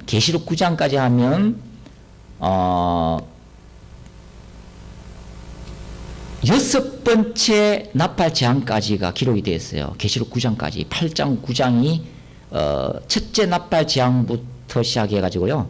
여섯 번째 나팔 재앙까지가 계시록 8장과 9장에 기록되어 있는 내용이거든요. 예. 그러면 이제 그다음에 와야 되는 게 뭐냐면 원래는 16장이 와야 돼요. 계시록 16장. 왜? 계시록 16장이 일곱 번째 나팔 재앙이면서 일곱 개의 대접 심판이 쏟아지는 장이기 때문에 순서적으로 보면은 9장 다음에는 원래 16장이 딱 붙어 와야 돼요. 그래야 순서적으로 연결돼요. 그런데 그 안에 뭐가 들어있어요? 엉뚱하게 10장부터 10장, 11장, 12장, 13장, 14장까지가 들어와 있는 거예요. 이걸 삽입장이라고 불러요. 무슨 말인지 아시겠죠? 예. 그러면 왜 삽입장이 뭐 할 일 없어 들어왔냐? 아니라는 거예요. 굉장히 치밀한 논리를 가지고 들어와 있습니다. 그걸 제가 이제 말씀을 드릴 거예요. 그러면은 요한계시록이 생각보다도 굉장히 치밀한 구성을 가지고 있어요. 그리고 하나님이 왜 이 요한에게 환상을 보여주실 때에 그냥 왔다리 갔다리 왔다리 이렇게 보여주신 게 아니라 굉장히 하나님이 논리를 가지고 아주 치밀하게 마치 설계도면을 꼼꼼하게 설계도면을 그리듯이 그렇게 환상을 보여주셨다고 하는 거죠. 그걸 요한이 이해하고 1장부터 22장까지 그렇게 배치를 해놓은 거예요. 예, 그럴 때 요한계시록의 전체 설계도면이 보이기 시작한다. 설계도면이 보이면 그 다음에는 그 설계도면을 따라서 뭘 하면 돼요? 이제 건물을 이제 뭐 인테리어하고 방 배치하고 책상 놓고 뭐 가구 들여놓고 하면은 끝나는 거예요. 그게 바로 여러분이 해 설교 내용이고 성도들이 해야 되는 큐티 내용이 되는 거죠. 그러나 이 터를 벗어나기 시작하면 이단을 따라 지옥으로 다 떨어지는 것입니다. 예. 14만 4천에 대한 해석들 이런 것들은요. 이런 구조의 틀을 벗어났기 때문에 자의적으로 해석하면서 그것이 이단의 핵심적인 교리가 다 돼버린 거예요. 그리고 그것을 진리로 믿는 수많은 영혼들이 지금도 교주를 따라 지옥불로 떨어지고 있는 거죠. 그러니까 요한계시록의 말씀이 얼마나 중요하겠습니까? 예. 근데 요한계시록은 지금은 닫혀있는 책이 아니라 뭐라고 그랬어요? 열려있는 책이라고 그랬잖아요. 그거는 뭐냐면 하나님이 이 마지막 때 요한계시록을 쓰시겠다는 거예요. 마지막 때 주님의 재림을 준비하기 위해서 이 땅에 거룩한 신부들을 일으키기 위해서 하나님의 강력한 군대를 일으키기 위해서는 요한계시록의 말씀이 필수적이에요. 예, 왜? 요한계시록만 예언이 아직 성취가 안 됐기 때문에. 예? 그래서 요한계시록을 이해하는 것이 그렇게 중요하다는 거예요. 그리고 이단들이 왜 요한계시록에 집중하느냐 하는 거예요. 이단들이. 그 사람들은 뭐 창세기에 집중하는 것도 아니고 출애굽기에 집중하는 것도 아니고요. 역대상에 집중하는 것도 아니고 오직 요한계시록이야. 왜냐하면 이 요한계시록에는 뭐가 들어있어요? 사단의 멸망이 들어있잖아요. 사단이 최고 싫어하는 부분이 여기에 다 들어있잖아요. 자기의 운명, 자기가 최고 싫어하는 무지개에 들어가는 장면, 그리고 자기가 최고 싫어하는 하늘과 새 땅 도래하는 거, 자기가 최고 싫어하는 그리스도의 재림, 이게 요한계시록에 집중되어 있기 때문에 사단이 좋아할까 싫어하죠. 그래서 요한계시록을 굉장히 저주하는 거예요. 사단은. 그렇기 때문에 이 요한계시록은 다 자기의 종들인 이단한테 다 넘겨준 거예요. 그리고 기존 교회들은 무서워서 두려워서 또 잘못 해석해서 이단으로 빠질까 봐 신경을 끄고 있는 거죠. 예. 그러는 사이에 종말론적인 하나님의 나라는 다 사단의 왕국으로 변화되는 거예요. 수많은 갈급한 영혼들이 다 이단을 찾아가는 거예요. 왜? 요한계시록 해석을 듣기 위해서요. 요한계시록 해석을 듣기 위해서 이단을 찾아가는 것입니다. 예. 왜냐하면 우리 교회는요 요한계시록 말씀 설교하지 않았기 때문이에요. 예. 우리 목사님은 요한계시록 때 말씀 설교 안 한다는 거죠. 예. 그게 아니다. 그래서 이 자리에는 여러분들이 요한계시록 전문 강사가 되어야 된다는 것이 앞으로 요한계시록의 전문가가 되어야 된다는 것입니다. 자, 그래서 이 요한계시록 구조 분석 도표를 한번 보십시오. 자, 이걸 보면은 전체 이제 구조가 이제 다시 한번 이제 이해가 될 텐데, 자, 성령책하고 이게 같이 한번 펴서 한번 좀 빠르게 훑을게요. 이게 자세히 들어가면 한도 끝도 없고요. 오늘의 그 세미나 주제가 요한계시록 전체 구조를 좀 더 이해하는 것이고, 그 다음에 각 장의 핵심적인 내용들을 이게 훑는, 그래서 전체 그림을 오늘 이해하고 나가셔야 되기 때문에 거기에 이제 좀 포커스를 맞추기 위해서 조금은 서두르야 되는데, 한번 보십시오. 이제 자, 계시록 1장. 계시록 1장은 밤모섬의 예수 환상이에요. 계시록 1장의 핵심 구조는 뭐냐면, 자, 1장 7절에 요한계시록 1장 7절 같이 읽겠습니다. 요한계시록 1장 7절 같이 읽겠습니다. 시작. 볼지어다 구름을 타고 오시리라. 각일의 눈이 그를 보겠고 그를 찌른 자들도 볼 터이요 땅에 있는 모든 족속이 그를 인하여 애곡하리니 그러하리라. 아멘. 예수 그리스도의 재림이 요한계시록 1장부터 주제로 선포가 됩니다. 예수님은 다시 오십니다. 주님은 다시 오실 것입니다. 라고 하는 중요한 주제가 1장부터 나옵니다. 그래서 요한계시록의 주제는요, 요한계시록의 재림을 중심으로 해서 구조가 이루어져 있습니다. 자, 마지막 장이 요한계시록 22장이에요. 자, 22장 한번 보겠습니다. 요한계시록 22장. 요한계시록 22장 20절. 요한계시록 22장 20절을 같이 읽겠습니다. 시작. 이것들을 증거하신 이가 가라사대 내가 진실로 속히 오리라 하시거늘 아멘. 주 예수여 오시옵소서. 계시록 1장은요, 볼지어다 구름을 타고 오시리라. 예수 재림에 대한 선포로부터 시작해서 계시록 22장은 이것들을 증거하신 이가 가라사대 내가 진실로 속히 오리라 하시거늘 아멘. 주 예수여 오시옵소서. 마라나타라고 끝이 나는 거예요. 이게 요한계시록이에요. 주님은 다시 오실 것입니다. 주님은 다시 오실 것입니다. 그리고 주님은 또 다시 오실 것입니다. 끝나는 것입니다. 이게 요한계시록의 구조다 하는 걸 이해하시면 돼요. 자, 그러고 난 다음에 예수님이 사도 요한에게 이제 1세기 있었던 7교회에 보내는 편지가 계시록 2장과 3장이에요.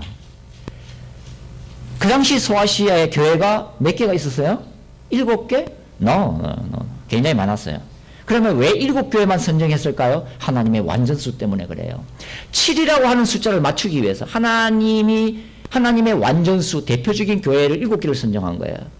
7별, 7납발, 7교회, 7대접, 7재앙, 하나님의 완전수들이에요.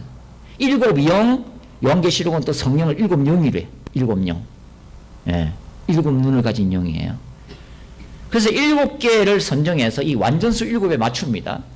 그리고서 2장과 3장에는 소아시아 7교회 보내는 편지인데, 2장과 3장에서 여러분들이 핵심적으로 알아야 될 게 뭐냐면, 각 교회마다 제일 마지막에 반복되고 있는 예수 그리스도의 전투 명령입니다. 예를 들어서 뭐 다 읽을 수는 없지만 시간이 없어가지고 2장 7절 한번 봐봐요. 에베소 교회 2장 7절 에베소 교회 같이 읽겠습니다. 시작. 기 있는 자는 성령이 교회들이 가시는 말씀을 들을지어다. 이기는 그에게는 내가 하나님의 나무에 있는 생명나무의 과실을 주어 먹게 하리라. 7교회의 마지막에 항상 이기는 그에게는. 자, 이긴다는 말이에요. 헬라어로 니카오라는 단어예요. 전문적인 전투 용어입니다. 전문적인 전투 용어. 그래서 소아시아 7교회가 전투하는 지상의 교회 공동체예요. 영적 전쟁하는 지상의 교회 공동체예요. 예. 그래서 이 이기는 자가 굉장히 중요됩니다. 이기는 자는 소아시아 7교회 교인들에게 주시는 말이에요. 너네들이 각자가 이기는 자가 되라. 너네들이 각자가 이기는 자가 되라는 거예요. 이만희가 이기는 자가 아니고요. 소아시아 7 모든 교인들이 이기는 자가 될 것을 주님은 당부하십니다. 이 이기는 자에 대한 상급이 뭐예요? 새하늘과 새 땅이잖아요. 자, 이것도 찾아봐야 돼요. 자, 21장. 요한계시록 21장. 자, 7절 같이 있습니다. 요한계시록 21장 7절. 시작. 이기는 자는 이것들을 유업으로 얻으리라. 나는 제 하나님이 되고 그는 내 아들이 되리라. 이게 무슨 구조예요?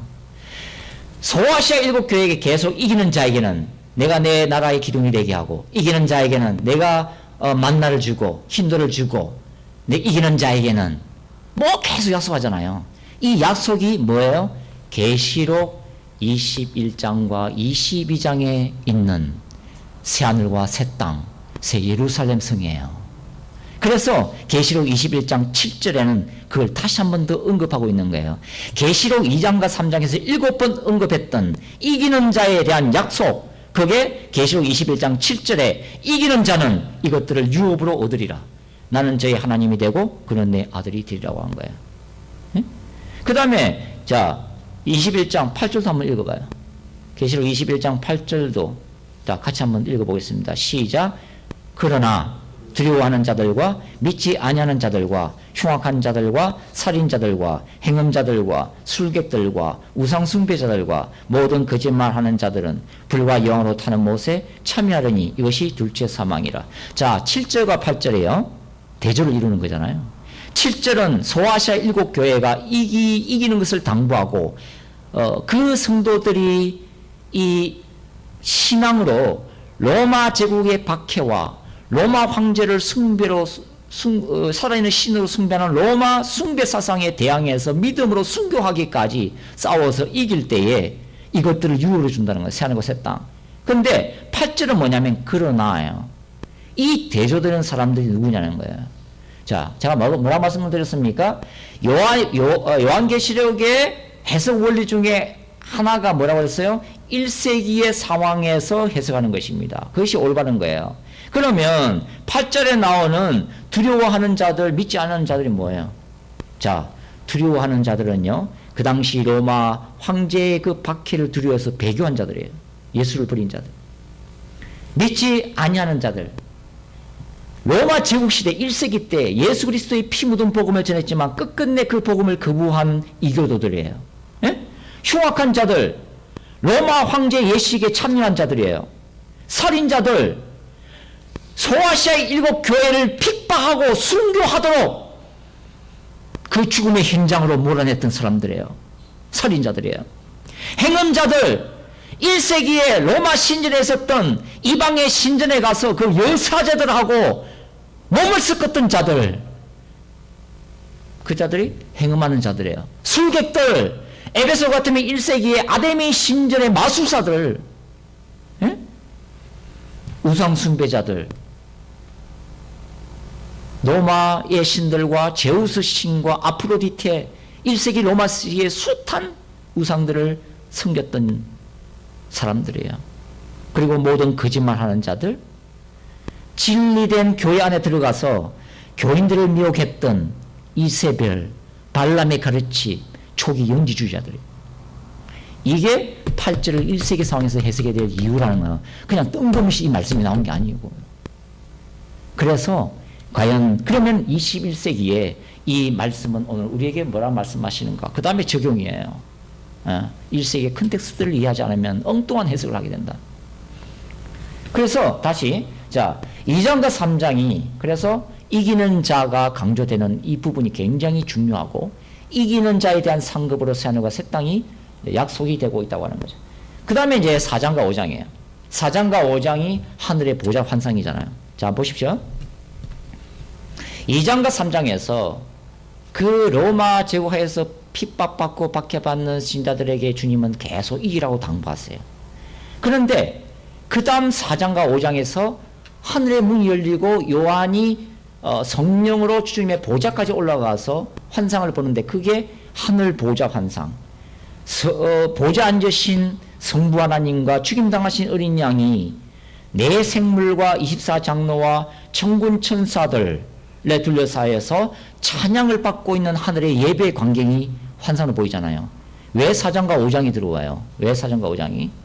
그것은 뭐냐면 이 1세기의 소아시아 성도들이 이렇게 힘들게 믿음으로 승리해야만 하는 그 근본적인 이유를 4장과 5장에서 주님은 보여주셔야만 했다는 거죠. 왜 우리가 이렇게 순교하기까지 예수를 믿어야 되는 거야? 왜 우리가 이렇게 최선까지 뺏기면서 예수 그리스도의 길을 따라가야 되느냐 이거야. 하나님은 우리가 순교 현장에 있을 때 사자밥이 될 때 주님은 뭐하고 계시냐 이거야. 그게 4장과 5장의 환상이 열리면서 하나님이 너네들을 모른 척 하시는 것도 아니고 하늘에서 아무 일이 일어나는 것도 아니고 우주와 모든 인간 역사가 너네들이 보는 로마 제국이 다스리는 게 아니고 로마 제국의 배후에 있는 사단 용이 다스리는 것도 아니고 궁극적으로는 우주의 통치 되신 예수 그리스도께서 심판하시는 날이 올 것이고 너희들의 피의 신을 값을 갚아줄 것이고 이기는 자에게는 눈물도 없는 새하늘과 새 땅을 하나님이 준비하고 계신다. 그 궁극적인 절대적인 권세와 능력을 가지신 분이 너네들이 순교하기까지 신앙을 고백하는 예수 그리스도이심을 보여줄 이유가 있었다고 하는 거죠. 그렇기 때문에 4장과 5장이 하늘 환상이 열린 거예요. 넘어가겠습니다. 네, 간단하게 질문해 몇 시에 할까요? 언제 시가요?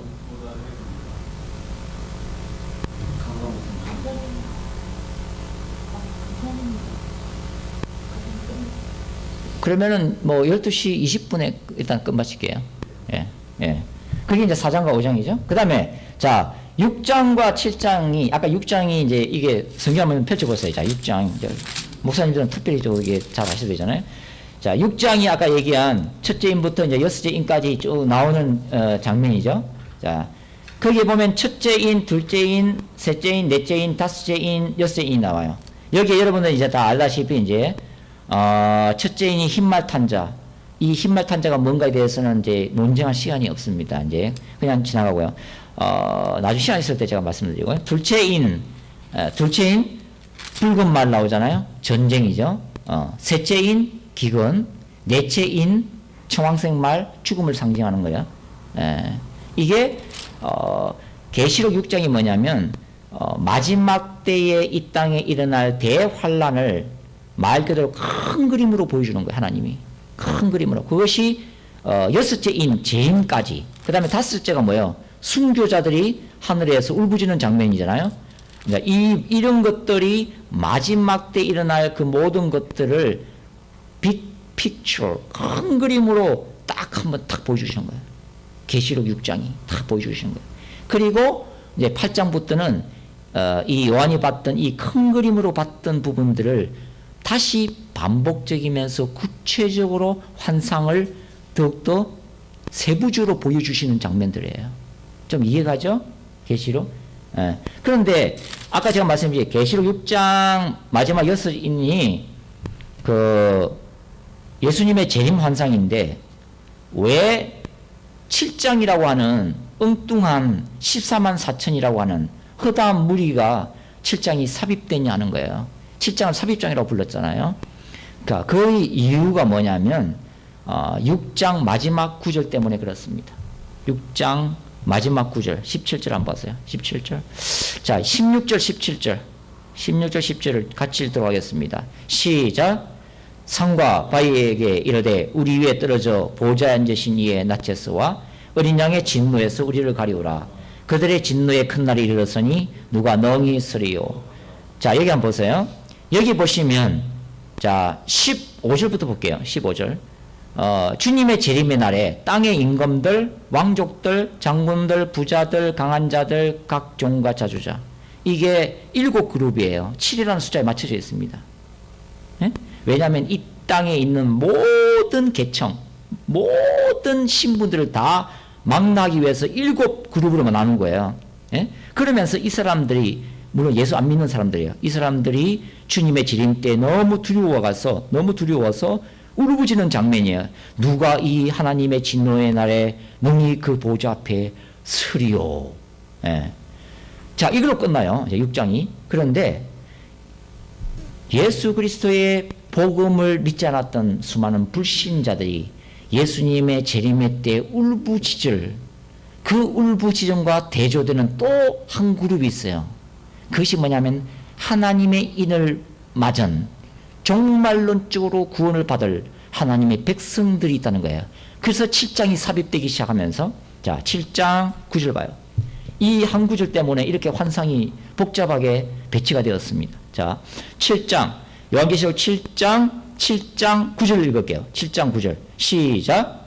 일 후에 내가 보니 각 나라와 족속과 백성과 방언에서 아무라도 능히 셀 수 없는 큰 무리가 흰옷을 입고 손에 종려가지를 들고 보좌 앞과 어린 양 앞에 어떻게 해요? 서서 자 6장 7절에서는 누가 능히 서리요?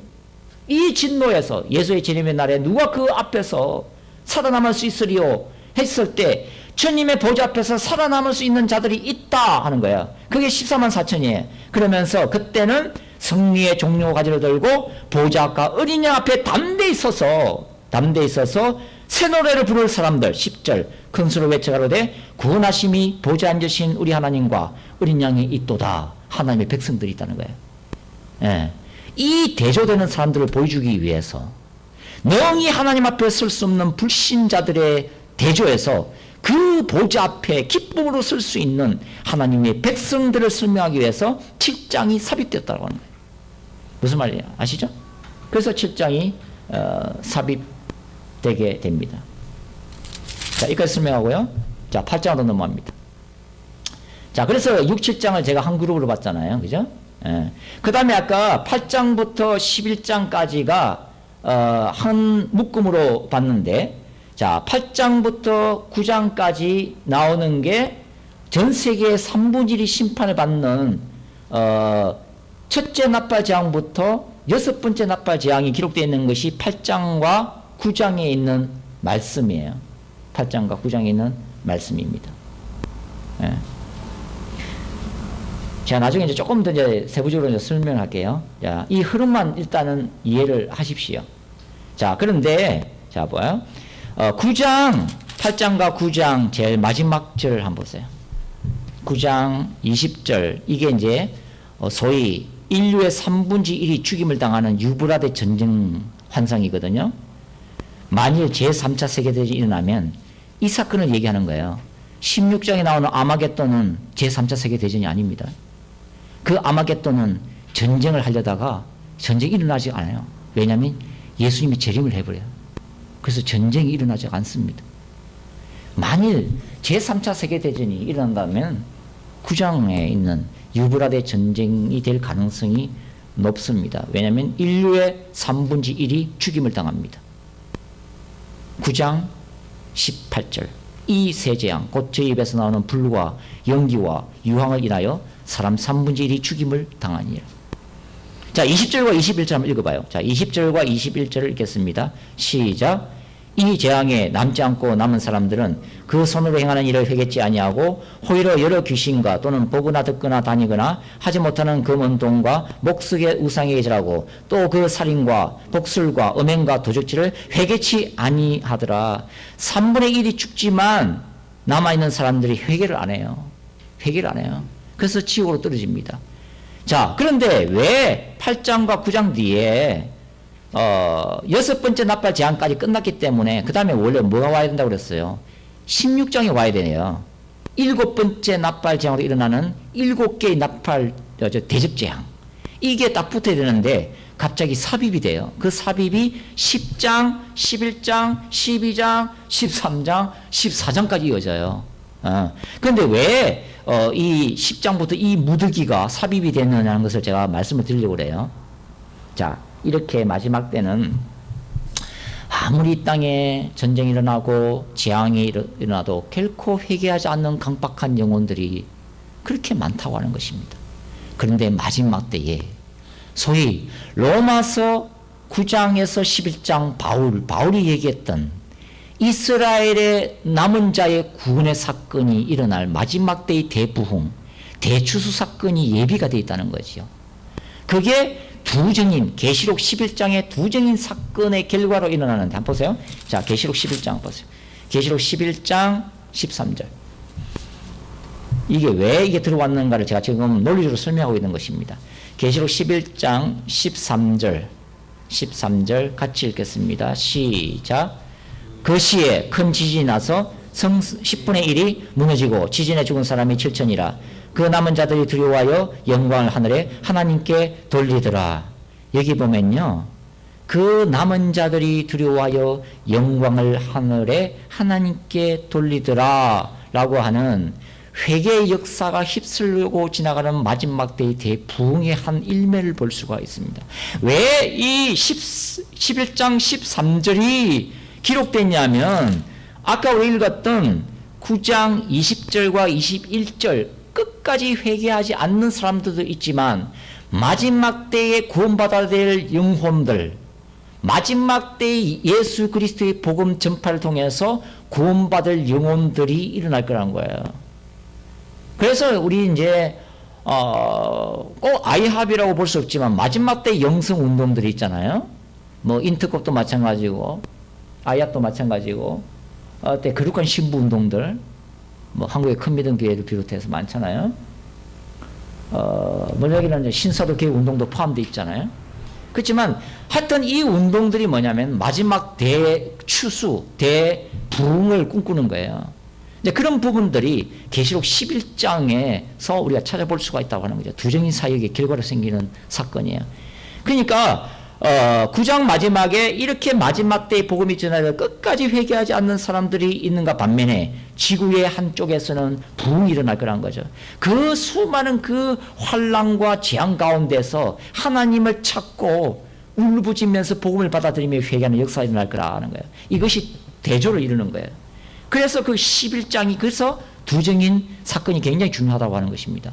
11장의 결과로 생기는다는 거예요. 예? 그런데 왜 그러면은 11장이 오지 왜 10장이 왔냔 말이에요. 왜냐하면 이 두 정인의 영성이 세례 요한의 작은 책을 받아먹는 사건과 연결되어 있기 때문에 그렇습니다. 다시 한번 말씀드릴게요. 요한계시록 10장과 11장이 하나의 환상입니다. 10장과 11장이 하나라고 생각하시면 돼요. 그래서 10장과 11장이 9장 다음에 배치가 된 거예요. 논리적으로. 예. 조금 어려우신가요? 예. 하여튼, 예. 그래서, 10장에,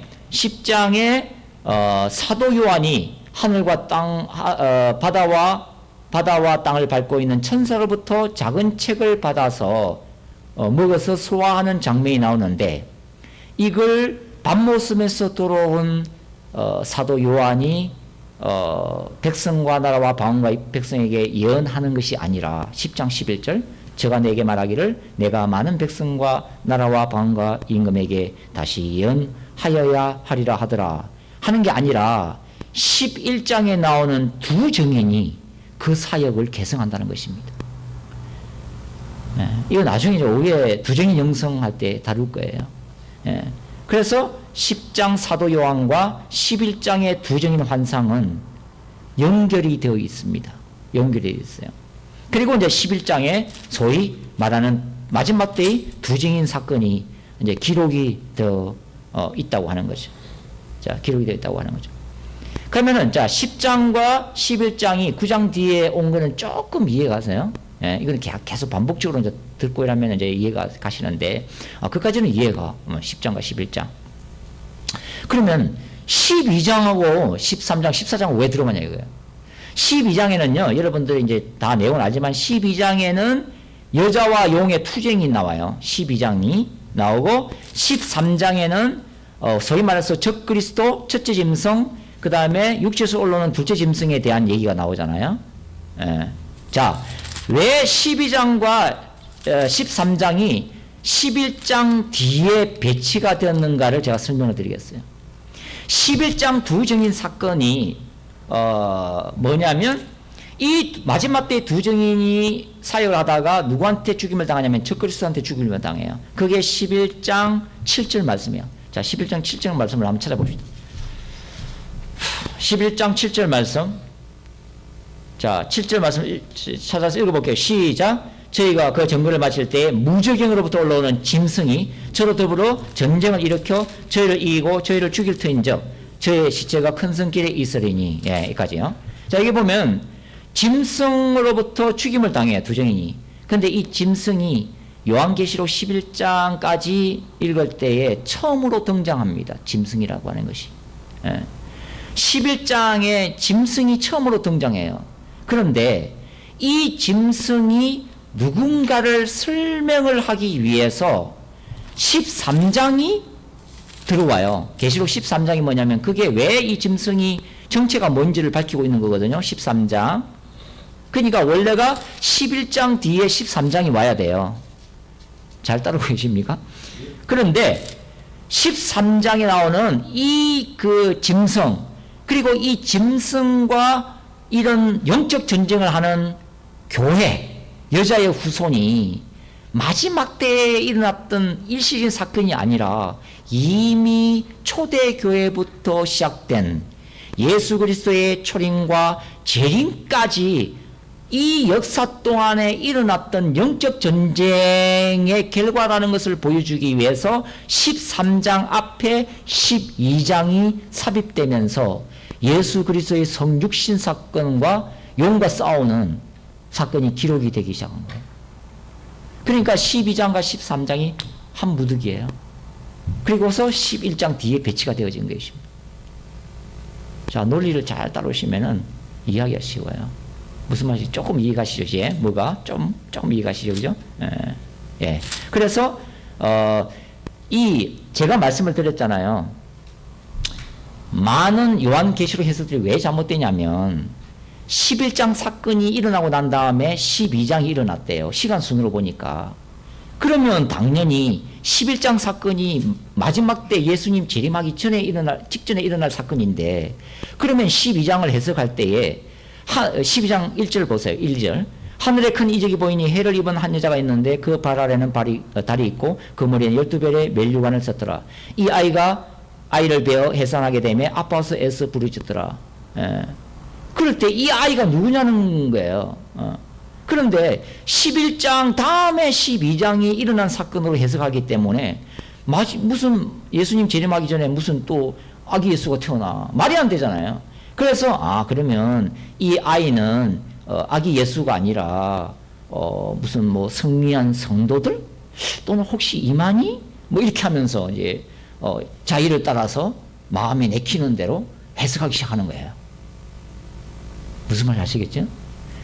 시간적 순서가 아니라는 걸 제가 말씀을 드리는 거예요. 11장 다음에 12장, 13장에 온 것은 11장에 있는 짐승의 정체를 밝히기 위해서 12장, 13장이 삽입된 것입니다.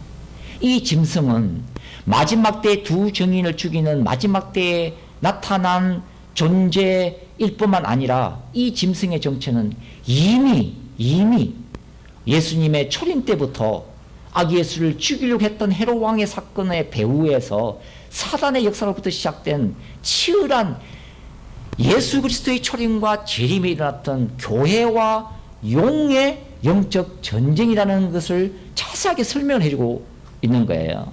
얼마나 주님이 자상하셔요. 다 이렇게. 그래서 12장, 13장이 들어온 거예요. 자, 그 다음에 이제 14장이 나오잖아요. 14장. 14장 한번 보세요. 14장 1절을 같이 읽겠습니다. 14장 1절 시작. 또 내가 보니 보라 어린 양이 시온산에 섰고 그와 함께 14만 4천이 있었는데 그 이마에 어린 양의 이름과 그 아버지의 이름이 쓴 것이 있도다. 자, 7장에서 14만 4천 등장했잖아요. 또 14장에 14만 4천이 등장했어요. 자, 14만 4천을 올바르게 해석하려면 계시록 7장에 있는 14만 4천 허다한 무리, 그 다음에 계시록 14장에 나오는 이 14만 4천을 이 세 본문을 동시에 비교를 해야 올바른 해석이 나오는 거예요. 그렇지 않으면 다들 엉뚱한 14만 4천이 누군지, 그게 신천지의 문자적인 14만인지 엉뚱한 해석을 하면서 많은 영혼들을 지옥으로 끌고 가게 되는 거예요. 자, 그거는 지금 그걸 얘기하는 게 아니고 왜 14장에서 이 14만 4천이 다시 등장되었냐는 것입니다. 그것은 왜 그러냐면 13장의 마지막 구절 때문에 그렇습니다. 자, 13장 보세요. 13장 16절부터 18절까지 읽겠습니다. 계시록 13장 16, 17, 18 같이 읽겠습니다. 시작. 저가 모든 자, 곧 작은 자나 큰 자나 부자나 빈궁한 자나 자유한 자나 종들로 그 오른손이나 이마에 표를 받게 하고 누구든지 이 표를 가진 자 외에는 매매를 못하게 하니 이 표는 곧 짐승의 이름이나 그 이름의 수라. 지혜가 여기 있으니 총명이 있는 자는 그 짐승의 수를 세어보라. 그 수는 사람의 수니 666이니라. 그리고서 14장 1절이 나오는데, 자 여기 보면 짐승의 표를 받은 자는 오른손이나 이마에 표를 받게 하고, 이 표는 뭐의 이름이에요? 짐승의 이름이래요. 적그리스도를 숭배하는 자들은 적그리스도 짐승의 이름을 받게 될 거라고 하는 거예요.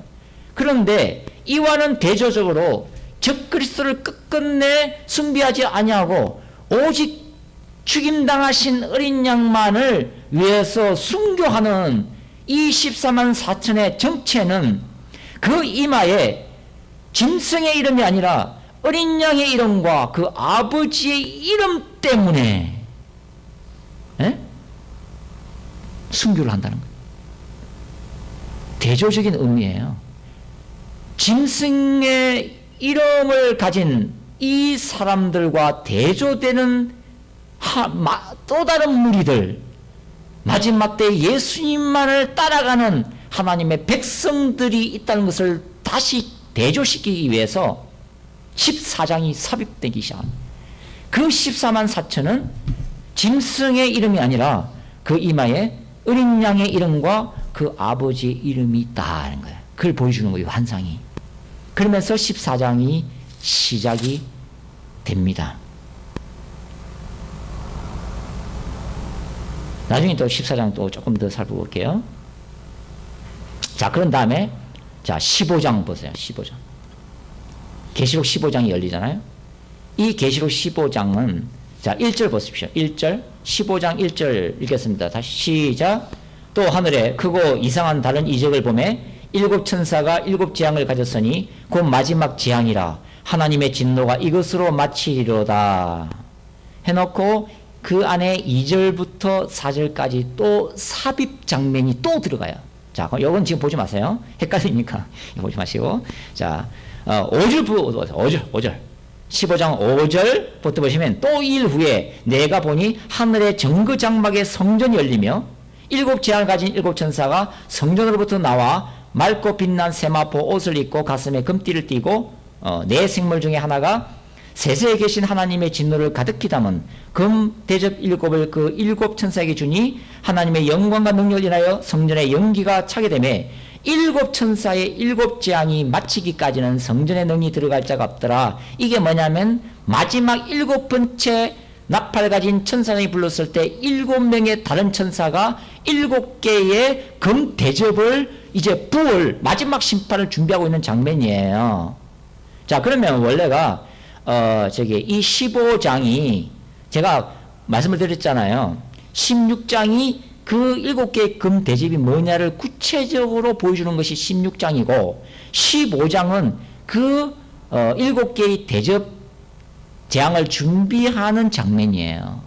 그러니까 15장은 준비, 16장은 실행, 15장은 천사들의 준비, 16장은 쏟아붓는 거, 심판의 실행이에요. 자, 그러면 원래 15장이 이게 준비라면, 그죠? 원래 어디 와야 되는지 한번 보세요. 11장을 같이 돌아보세요. 11장. 계시록 11장. 계시록 11장. 계시록 11장 15절 보세요. 15절. 계시록 11장 15절 읽겠습니다. 시작. 일곱째 천사가 나팔을 불매 하늘에 큰 음성이 나서 가로되 세상 나라가 우리 주와 그 그리스도의 나라가 되어 그가 세세토록 왕노를 하시더라 하니 이렇게 찬양이 쭉 읽으면서 19절. 자, 19절 보세요. 19절 읽겠습니다. 아주 중요한데 19절 시작. 이에 하늘에 있는 하나님의 성전이 열리니 성전 안에 하나님의 언약궤가 보이며 또 번개와 음성들과 내성과 지진과 큰 우박이 있더라. 자, 이게 뭐냐면 일곱 대접 심판을 준비하는 장면이에요. 이 환상 열렸죠? 이 환상 다음에 원래는 15장이 와야 돼요. 무슨 말 아시겠죠? 왜냐하면 11장 뒤에는 19절 하늘의 성전이 열리는 이 장면이 계시록 15장에 나오는 이 장면과 똑같은 환상이에요. 네? 똑같은 환상이에요. 15장 5절 다시 읽어볼게요. 또 일 후에 내가 보니 하늘에 정거장막에 성전이 열리며 똑같은 장면이에요. 똑같은 장면이에요. 그러나 그 뒤에 소위 이 삽입장 12장, 13장, 14장이라는 삽입장 때문에 헷갈렸을 뿐이에요. 그러나 이걸 빼고 나면 자연스럽게 계시록 읽었던 구절에 11장에 15장이 딱 연결되면 맞아요. 자, 이런 구조를 모르니까 11장에 나오는 이걸 설교를 했다가 15장에 나오는 이 성전을 얘기하면서 또 성전이 열렸대. 왜? 또 나오니까 성전이 두 번 열렸던 것으로 해석을 하잖아요. 이게 잘못된 해석입니다. 무슨 말인지 아시겠어요? 똑같은 환상을 본 거예요. 똑같은 환상이에요. 두 번 하늘의 성전이 열린 게 아니다. 그러니까 수백 가지 해석이 나오게 되는 거예요. 무슨 말인지 아시겠죠? 네. 그래서 계시록 15장은 준비, 금대접 심판 준비, 16장은 대접을 쏟아붓는 장면이에요. 그래서 그 7개의 금대접이 첫째 대접, 둘째, 셋째, 넷째, 다섯째, 여섯째, 그 다음에 7째까지 벌어지는 거예요. 이게 셋째 화, 첫째, 둘째를 지나서 셋째 화, 또 마지막 재앙이라고 부르는 재앙이에요. 네? 그러면 16장까지가 뭐예요? 금대접이 다 쏟아졌어요. 그죠? 마지막 재앙이 다 쏟아졌어요. 그러면 왜 17장이 따라 붙어요? 17장, 18장이 엄녀 바벨론에 대한 환상이에요. 왜 17장, 18장이 16장 뒤에 왔을까요? 그 이유가 16장 마지막 구절 때문에 그래요. 자, 16장, 계시록 16장 봅시다. 계시록 16장 19절을 보세요. 이 한 절만 읽을게요.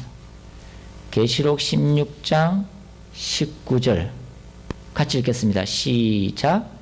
큰 성이 세 갈래로 갈라지고 만국의 성들도 무너지니 큰 성 바벨론이 하나님 앞에 기억하신 바 되어 그의 맹렬한 진노의 포도주 잔을 받음에 큰 성 바벨론이 심판을 받는 마지막 장면이에요. 주님의 재림 직전에. 이 큰 성 바벨론이 뭐냐를 설명을 해줘야 되잖아요. 주님이. 그 큰 성 바벨론을 구체적으로 설명하는 장면이 17장과 18장 두 장을 할애한 거예요. 시간 순이 아니라는 것입니다. 16장 마지막 7째 대접 심판으로 멸망받는 큰 성 바벨론의 정체가 뭔가를 반복적이고 구체적으로 더 설명을 해주기 위해서 17장, 18장 음녀 바벨론 심판 환상이 추가가 된 거예요. 그러니까 다른 게 아니라 같은 거예요.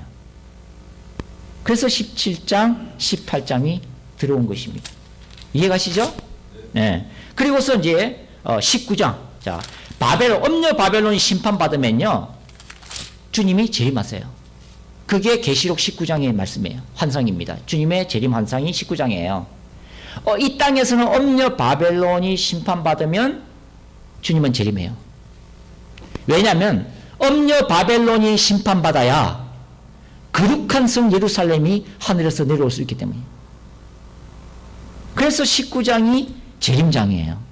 재림장. 자, 나중에 이제 자세히 더 설명할 게 있지만 이 땅에서는 음녀 바벨론이 멸망당하고 세 갈래로 갈라지고 큰 지진이 나고 우박이 쏟아지고 하는 장면. 그리고 하늘에서는 어떤 징조가 일어나요? 계시록 6장에 나오는 여섯째 인, 해가 어두워지고 달이 핏빛으로 변하는 이 장면이 별개가 아니고 똑같은 장면이에요. 무슨 말 아시겠어요? 그러니까 예수님의 재림할 때에 하늘에서는 그런 징조가 일어나고 땅에는 바벨론이 무너지는 장면이 나와요. 이게 똑같은 환상 속에 있는데 기록할 때에 별도로 해석이기 때문에 별도의 사건인 것 같지만 입체적으로 환상을 보기 시작하면 이 모든 것들이 동시에 일어나는 사건이라는 것을 이해를 하셔야 된다. 그래서 이것을 별개의 사건으로 가르치거나 교리를 만들면 큰일 납니다. 큰일 나요. 이 말씀을 굉장히 왜곡시키는 거예요. 그래서 구조가 굉장히 중요하다고 하는 거예요. 그래서 19장에 예수님의 재림장이 나오고요. 그 다음에 20장이 자, 20장이 그렇게도 말이 많은 천년왕국설이에요. 계시록 20장이 천년왕국설, 천년왕국. 이 땅에 지상왕국이 있을 것이냐 아니면 무천년이냐 하는 두 가지로 여러 가지, 네 가지 학설이 있지만 가장 중요한 것은 역사적 전천년설, 예수님이 재림하고 이 땅에 지상왕국이 천년 동안 있을 것이다. 두 번째는 아니다. 예수님의 초림과 재림이 바로 천년왕국이다 하는 두 가지 해석으로 딱 집약돼요. 딱 집약됩니다. 세대주의적 전천년설은 제가 이건 세대주의 다루지 않겠지만 7년 대환란 전 휴거가 있고 예수님이 공중으로 재림하실 때 휴거가 일어나서 성도들이 하늘로 이끌어 올라가서 공중에서 7년 혼인잔치를 해요. 그 시기 동안 이 땅에는 적그리스도가 다스려요. 그리고서 7년 대환란 끝나면 공중에 계시던 예수님이 성도들을 데리고 이 땅으로 내려오셔가지고 예루살렘을 도읍으로 유대인들 중심의 천년왕국을 세운다는 게 세대주의적 전천년설이에요. 저는 여기 남가주에도 제가 몇 분 계시는데, 목사님 이 요한계시록 가르치신 분이 몇 분 계시는데, 그다음 한국에도 많이 가르치시고요. 그런데 유튜브에 올라있는 동영상의 95%는 세대주의적 전천년설을 다룹니다. 7년 대환란설 휴거를 준비해요. 그래서 지금 한국에서도 휴거를 열심히 준비하고 있습니다. 주님이 공중에 곧 오신다고. 그때는 말 그대로 left behind의 소설이 이루어지는 거예요. 그래서 비행기가 타고 가다가 조종사가 갑자기 휴거 당했어. 그래서 비행기가 조종사 없이 그냥 공항에 그냥 들이받는 거예요. 자동차 운전하다가 남편이 팍 하고 사라져버렸어. 아내가 교회를 안 나가서 어머나 하는 순간에 벌써 사고 나서 다 죽는 거야. 이 사건 사고가 얼마나 치밀하겠어요. 어떤 사람은 핵전쟁을 일으킬 수 있는 보트를 미 국방성 지하 벙커에서 딱 다루다가 갑자기 펑 하고 사라져 버렸어. 그 버튼을 갖다가 이제 눌러야 되는데 갑자기 휴거가 돼 버려서, 그러면 난리가 나는 거예요. 이게 전쟁이 일어나는 거예요. 예를 들면은 이런 사건들이 일어날 것이다. 그게 left behind잖아요. 바로 이것을 다루고 있는 것이 세대주의적 전천년설. 그래서 지금도 한국에서 거룩한 신부운동하는 분들 참 정말 진실한 분들이에요. 정말 주님을 누구보다 뜨겁게 사랑하는 분들이에요. 거룩한 신부들. 그분들이 이제나 저제나 주님이 공중으로 재림하실 그날을 오늘도 내일도 모여서 요한계시록 말씀 듣고요, 기도하고요, 그 다음에 자기를 거룩히 하고 휴거가 돼야 되니까. 휴거 못 되면 적그리스도 밑에서 못 살아남아. 그때는 순교밖에 없거든요. 그러니까 빨리 휴거를 해야지. 휴거. 그래서 휴거 들림 받기 위해서 몸부림을 치는 분들이 있어요. 거의 요한계시록 해석의 95%는요, 여러분이 동영상을 서비해 보시면 다 이게 세대주의 종말론을 다루고 있습니다. 휴거설을 다루고 있습니다. 그러나 사실 성경적으로 제가 세대주의 더 이상 얘기 안 하지만 이거는 1800년도에 생긴 이론이에요. 1800년도에 초대교회 교부들의 기록에는 이중 재림설, 주님이 공중으로 한 번을 오시고 그 다음에 공중에서 혼인잔치하고 그 다음에 예수님이 지상으로 온다는 기록이 없습니다. 초대교회 성도들도 주님이 유일해적으로 지상 재림만을 믿었지, 주님이 두 번 나누어 가지고 두 번 재림한다는 것을 믿은 적이 없습니다. 1800년도에 존 다비 넬슨 그 앞에 또 있죠. 하여튼 체계화한 거예요, 이 이론을. 그래서 이것이 광범위하게 퍼졌어요. 스코필드 성경 관주를 통해서 많이 이렇게 했고, 달라스 신학교부터 D.L. 무디, 탈봇은 지금은 다른 종말론을 가르치기 시작하지만 특히 달라스는 이 세대주의 종말론을 위해서 세워진 학교예요. 신학교 달라스. 저는 달라스가 정말 강해 설교로 유명하고 하나님의 말씀 연구로 정말 유명하잖아요. 달라스 신학교가. 그런 달라스 신학교가 왜 요한계시록 종말론만은 말도 되지 않는 세대주의적, 즉 환란 휴거설을 가르치는 저는 이해가 안 돼요. 그래서 그 많은 미국의 선교사들이 한국 가서 복음을 전하면서 종말론에 대해서는 세대주의 전천년수를 가르치기 시작한 거예요. 7년 대환란설, 휴거설을. 그래서 한국 그 교회 신자 중에서 굉장히 많이 믿습니다. 왜냐하면 이게 역사가 굉장히 오래됐기 때문이에요. 그것이 이제 그걸 받아들인 거죠. 그리고 아까 제가 얘기한 Left Behind 소설이 수천만 부가 전 세계에 팔려나가면서 이것이 신자들 사이에 7년 대환란설이 있고 그 전에 휴거하는 게 이것이 성경적인 종말론으로 받아들이기 시작한 거예요. 자연스럽게. 예. 그러나 아니다 하는 것입니다. 아니에요. 그건 요한계시록을 잘못 해석하는 것입니다. 예. 하여튼 이제 20장이 천년왕국을 다루고 있고요. 그 다음에 백보자 심판이 있고 그 다음에 21장과 22장이 새하늘과 새 땅, 새 예루살렘을 다루고 있습니다. 한국에는 주로 요한계시록 세미나가 이광복 목사님이 하시거든요. 이광복 목사님 하시는데 굉장히 훌륭하신 분입니다. 아주 존경할 분이에요. 그 예수님의 재림에 대한 열정은 누구라도 따라갈 수가 없어요. 30년간 요한계시록을 해석했습니다. 그런데 이제